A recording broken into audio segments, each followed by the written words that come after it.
My talk today is called The End of the Rules Based International Order, which is also known as globalism and democracy, as understood by Joe Biden and our elites.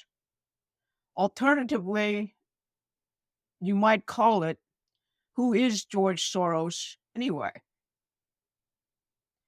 Now, the end of the post war globalist order is implicit in what you just saw from Donald Trump: his independence, his unpredictability, his devotion to the nation state and its economic and cultural development, his love of people, his optimism and belief that human creativity is the God given gift to humans, the exercise of which in building beautiful cities and other things as active participants in God's creation is what a good life is all about. Nothing says this better, perhaps, than the items which Susan just referenced. The Dome of Florence, in which a 140-year-old project was built on brand new and newly discovered principles, and the hailing by him of the great achievements of the Renaissance. In his 2016 campaign, Donald Trump referenced the unique American system of political economy as developed by Alexander Hamilton, Henry Caring, and Friedrich List. This forgotten, almost, and unique economic discipline has been responsible for every period of massive U.S. economic growth. And as we shall see, it is almost the cause of a war to the death passion by the contrary British system of Smith, Ricardo, Hume, and Locke, the rentier finance system which plagues all of us today. A very fake history of our republic has been written by Anglophile historians. It claims that our prosperity comes from free trade and radical individualism. The American system and the sovereign nation state, which Donald Trump passionately endorses, are deemed by our present imperial elites to be the enemies of mankind, the enemies of the human individual, and the enemies of what they call democracy, which is really nothing more than the consensus they reach among themselves about how the world should be. Donald Trump's exuberant, humorous, often crude, American optimism is anathema to the oligarchical elites and their professional class retainers. It provokes a violent response. It's these views which make Trump a marked man if you understand the post Civil War history of the United States and our British imperial enemy.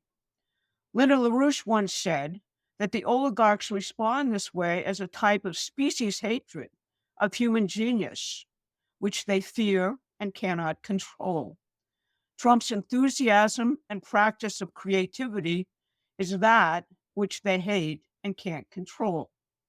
Now, to tell the story right, I would have to go back beyond my short time for this talk. I've given my Detroit friends some background, and for those joining on the internet, I'll provide the links in a slide at the end of my talk here. So I'm just going to truncate the story by telling you about one key felon in this post-World War II crime spree against humanity, and that felon is George Soros. I'll review his British imperial predecessors briefly to define the genealogy and nature of the subject and the meaning of the term rules-based international order. And then I'll talk about the beliefs and actions of this man. Because time is short, I'm painting in very broad strokes, but I assure you what I say is the truth based on my long study and detailed accounts and a lived experience fighting these principalities and powers for more than 40 years. George Soros. The name itself invokes all sorts of reactions. A communist, some claim, the scumbag Democratic Party moneybags who seems to turn up funding everything fascist, from Barack Obama. Without Soros, Obama would never have become president, to all of the color revolutions and warfare regimes against Donald Trump, to all of the mass brainwashing which has turned what is the mass drugging of Americans into a matter of personal preference, akin to a sacred individual right to get high. But also, and this will shock some, Soros is a dedicated follower of Friedrich von Hayek, Milton Friedman, and Sir Karl Popper, all of them associated with right wing libertarianism and British liberalism. Soros's Drug Policy Foundation and the Linda Smith Centers had led the fight for decriminalization of drugs, sex crimes, most thefts, and nonviolent crimes. He is for open borders worldwide and against the nation state in any form. In the 20th century British Empire, like its predecessor Roman Empire, control of subjects was maintained in part by provoking small wars, which were never won by either side, but mostly the control was exerted through the battlefield called the human mind. NATO now calls this the, quote, cognitive battle space. Religious and other sects and cults were supported or invented by the realm based on the past behavioral and cultural patterns of the subjects. You were free to join any of these cults or philosophical currents so long as they didn't threaten the empire itself. Christianity, of course, being authentic, was ruthlessly persecuted by the Romans. Commonly, opposing ideological sects competed for power in a type of primitive Hunger Games. The name for this by the British intelligence services was gang versus counter-gang. While the opposing sects warred with each other, the imperial controllers of the rigged game from above extracted resources and other desired objects from the land, robbing both warring sects blind. In the 20th century, the main targets of British subversive activities and irregular warfare were Russia and the United States, and they remain so today. Russia, because of its material wealth and its critical geostrategic location as the crossroads of Europe and Asia. The United States, because of who we are, the only successful republic which won a revolution against empire and invented itself in the course of that as the beacon of hope and temple of liberty against empire for all of mankind.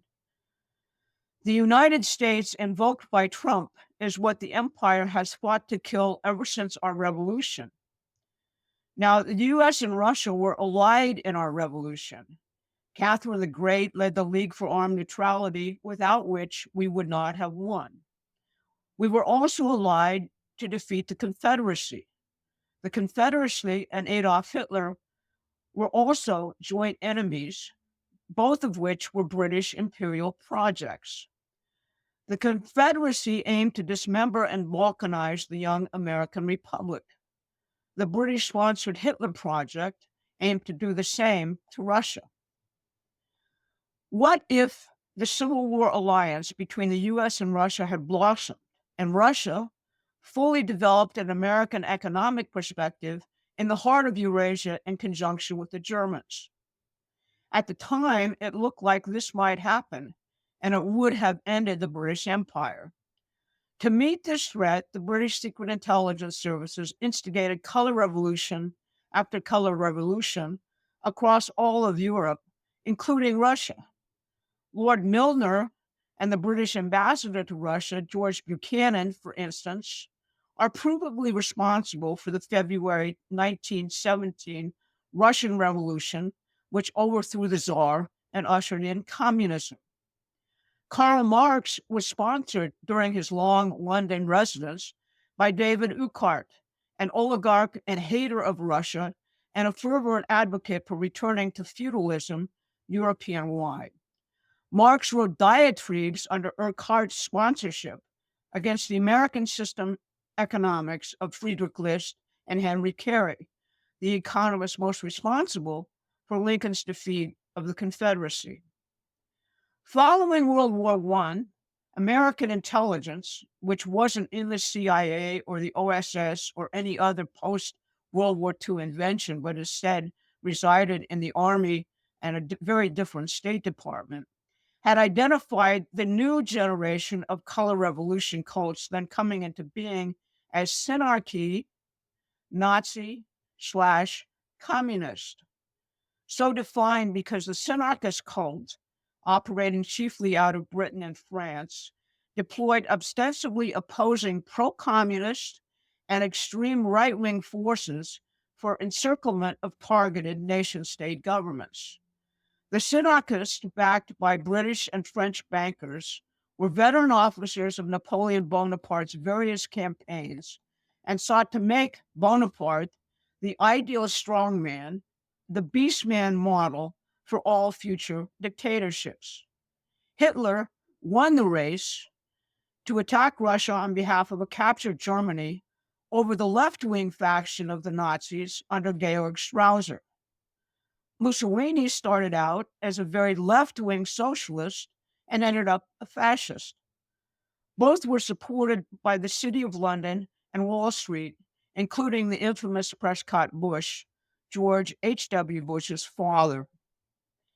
At the end of World War II, Franklin Roosevelt told Winston Churchill that the United States would no longer participate in the British Empire's world wars, and that colonialist captive nations had to be freed and allowed to develop. Roosevelt died before he could bring this intention into being. Nonetheless, the sentiment indicated the growing threat to a war-devastated and largely bankrupt British Empire at that time. The British answer was the post-war New World Order, or rules-based international order, designed specifically to end the American experiment, the American Republic, once and for all, by transforming it into a witting participant in outright imperial evil. As Putin recognizes, a portion of our nation, led by the so-called Washington Consensus, joined the British imperial evil. Here's Lord Bertrand Russell, a founder of an organization called the Congress of Cultural Freedom, on their plan of attack. This is from The Impact of Science on Society. He says, I think the subject which will be most important politically is mass psychology. Its importance has been enormously increased by the growth of methods of propaganda. Of these, the most influential is what is called, quote, education. Religion plays a part, though a diminishing one. The press, the cinema, and the radio play an increasing part. The subject will make great strides when it is taken up by scientists under a scientific dictatorship.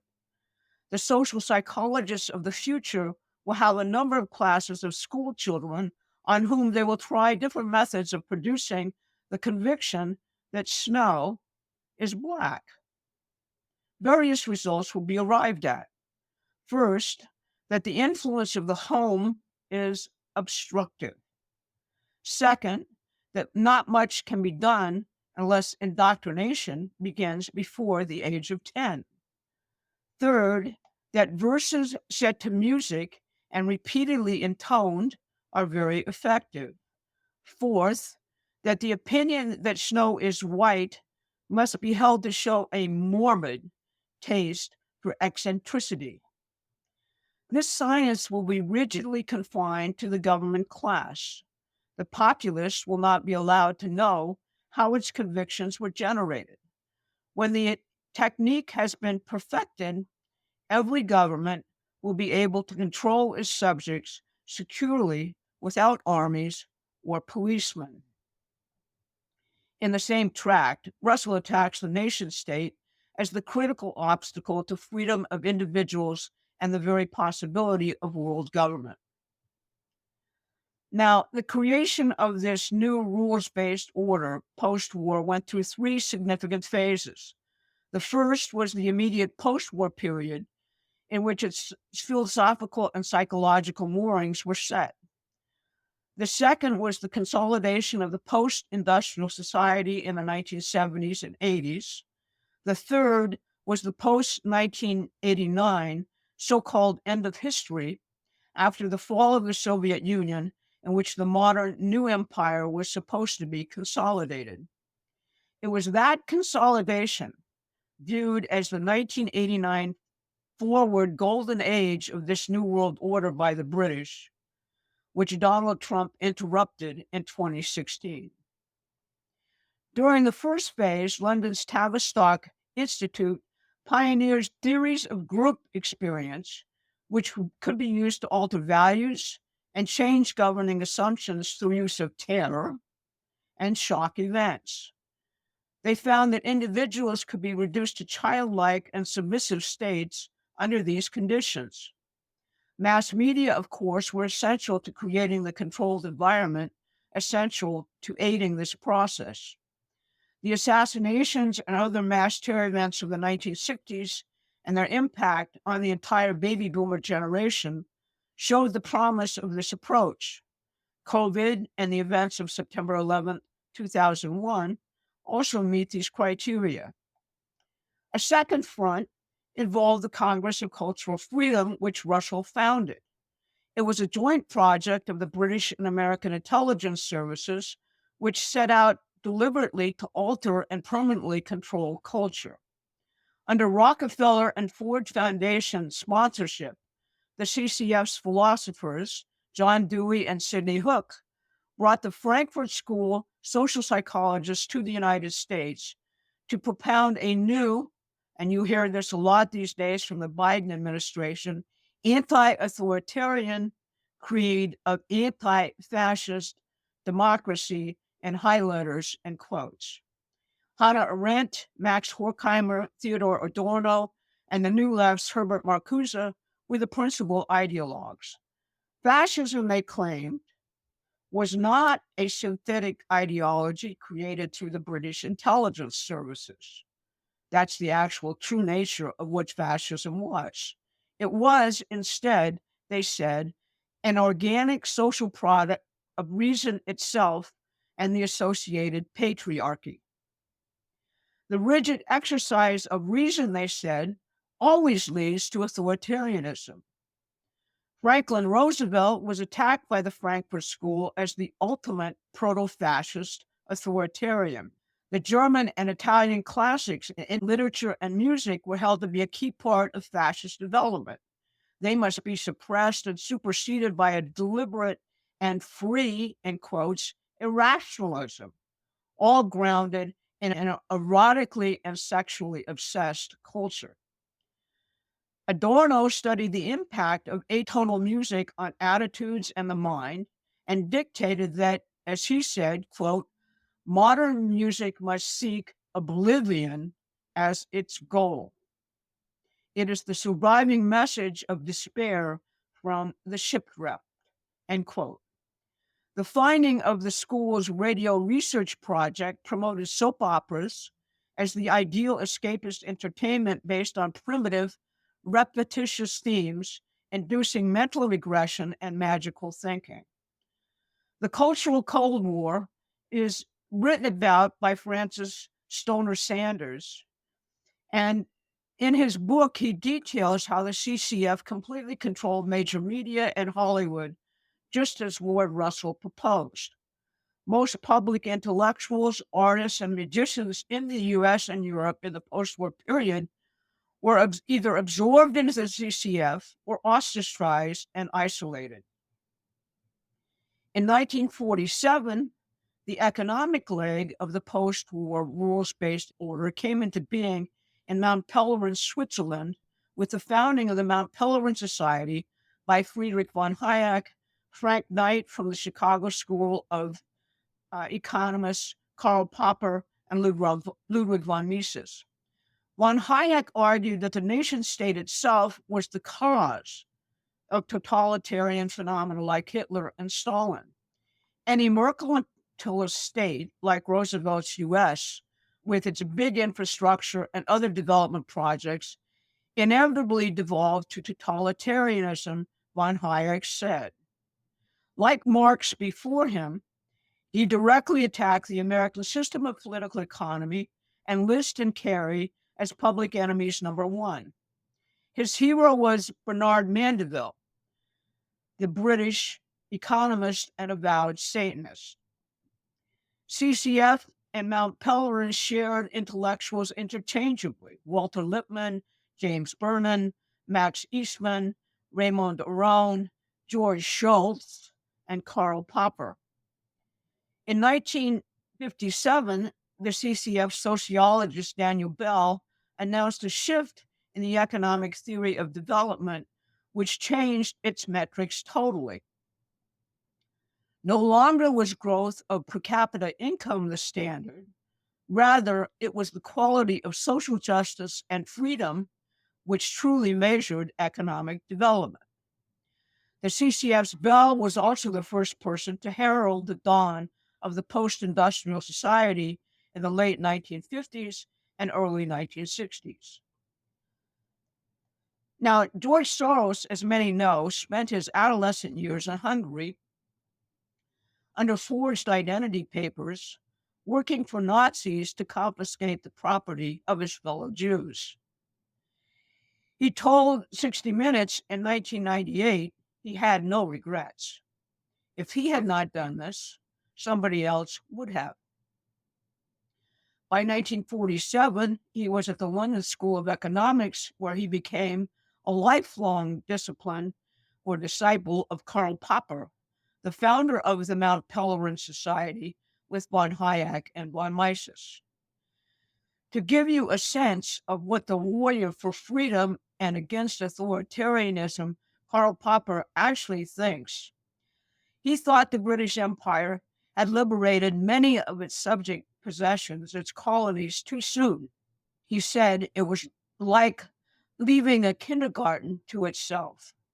Third world nations must be civilized, he said, by war if necessary. Now, Popper was the head of Britain's Aristotle Society, and he bases his idea of the open society, the name Soros gives his foundations, on a bogus reading of Plato's Republic. He says that Plato was an advocate of dictatorship and totalitarianism.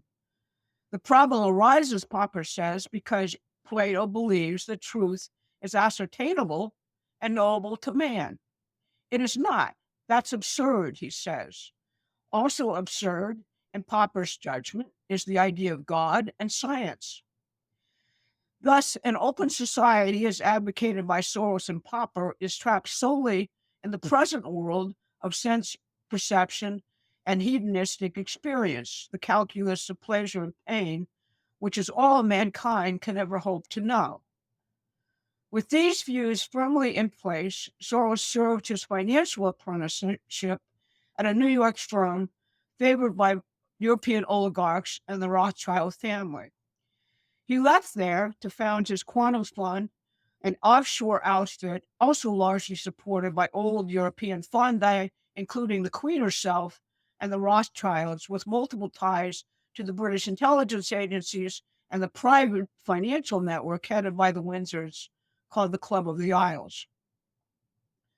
Once the world resorted to speculative finance and currency warfare after the 1971 end of the Bretton Woods system, Soros became notorious and made his money by short selling and otherwise attacking the currencies of nation states, leaving devastation in its wake. But each time, the financial warfare assisted British strategic interests. That inflection point giving rise to Soros's initial services to the empire, the August 1971 end of the Bretton Woods system, and introduction of the post-industrial society, also saw, not accidentally, the birth of the zero population growth and environmentalist movements, the founding of the World Economic Forum, and the birth of the counterculture, all of them directed at profoundly changing the scientific and technologically proud culture of the United States, the culture which led to the mission to the moon, led to Apollo, and which Donald Trump has now embraced in his Artemis program. The transition from an industrial economy to the present consumer service economy was hardly smooth or without protest. In May 1975, the Rockefeller-based Trilateral Commission sponsored a report called The Crisis of Democracy, in which Samuel Huntington said that the population was expecting too much from the state and seeking too much to participate in democracy at the very moment when the financiers urgently needed to impose ruthless financial austerity and shocks to the U.S. financial system. What better means to curb the population's democratic enthusiasms, as the trilateralists required, than by arguing that the state itself was the problem standing in the way of free individuals and their freedom of expression? The trilaterals internally agreed that the solution to their problems managing the economy lay in corporativism, a big business and government alliance, openly arguing for what they called, and I quote this, fascism with a democratic face. For public consumption, they created new institutions to promote an empty ideal of democracy, while actual government was conducted by approved government and private technocrats and the elite. The National Endowment for Democracy, the regime change spinoff of the CIA and MI6, born during the Reagan administration, is maybe the best exemplar of their meaning here. While letting both Republican and Democratic leaders, along with business leaders, participate in secret foreign interventions, hence the term democracy, this institution oversees the Washington consensus of rotten color revolutions and forever wars, which has plagued us ever since the NED was founded. At around the same time as the Trilateral's Democracy Crisis Project, early 1974, the Council on Foreign Relations introduced a project they called Project 1980s. In a series of papers, they explicitly called for controlled disintegration of the industrial economies, ruralization and destruction of cities in the developing sector, and a limit on Russia's growth of science and technology enforced by the threat of nuclear conflict. Under this program, nation-states were presented with a series of alternative paths by which to achieve deindustrialization. This is similar in nature to what we see now with the Green New Deal. The fact that the nations could choose the poison by which they killed their economies was the essence of democracy.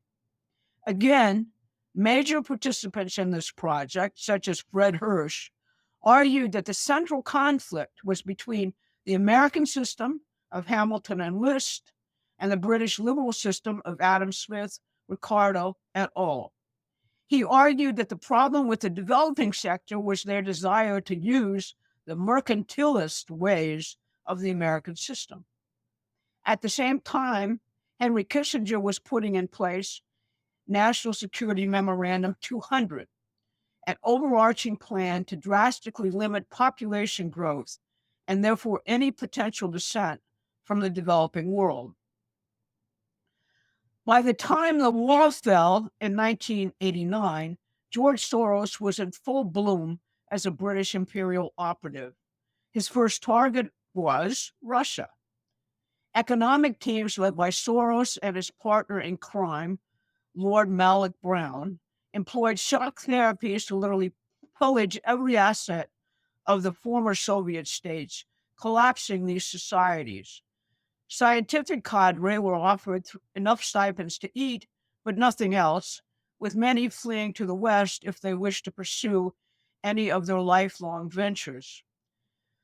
Employing intellectuals from the old European CCF, and Soros literally purchased these intellectuals from the old European CCF, along with the old Radio Free Europe and Radio Free Liberty of our State Department. Soros ran the Central European University with the explicit aim of eradicating any outstanding features of the Russian nation-state while producing a new East Bloc elite dedicated to the rules-based international order. The reigning new philosophies taught at CEU were communitarianism and parliamentary democracy, participatory democracy, along with the idea of ethnicity as the determining feature of human identity. It was Vladimir Putin's intervention and ending of the oligarchical dismemberment of the Russian state, which made Putin public enemy number one and began the current march to world war. By 2004, Soros turned his emphasis to the United States and the transformation of the Democratic Party into its present fascist character, which began with the Clinton administration. Obama would not have been possible without Soros's backing, or British backing when you understand who backs Soros and what they stand for.